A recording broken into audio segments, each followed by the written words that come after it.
Meron tayong bagong ring mga onni. Ito ay H ring, 7.5 grams, 24K Korean gold na bibenta at nasasangla with authentication card. Ito yung pang set natin doon sa H bracelet at H necklace natin. Hetong itsura ng ating ring, left, right at sa kanyang side. Hindi ito possible sa 3.75 grams. Minimum na po ang kanyang 7.5 grams.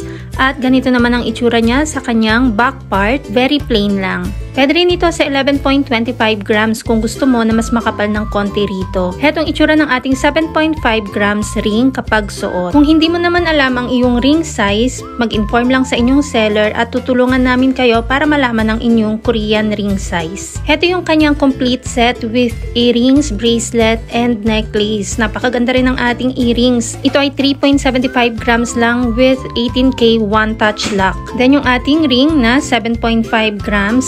At ito naman yung ating bracelet, 11.25 grams. At yung kanyang necklace na 11.25 grams din. Parehas itong pwede sa 18.75 grams and above. Ang lahat ng 24K Korean gold natin ay pwede sa cash, 2 gifts, or ilang months layaway, depende kung saan ka komportable. Ang rate ng gold ay nagbabago every day, kaya hindi natin nilalagay ang price sa video.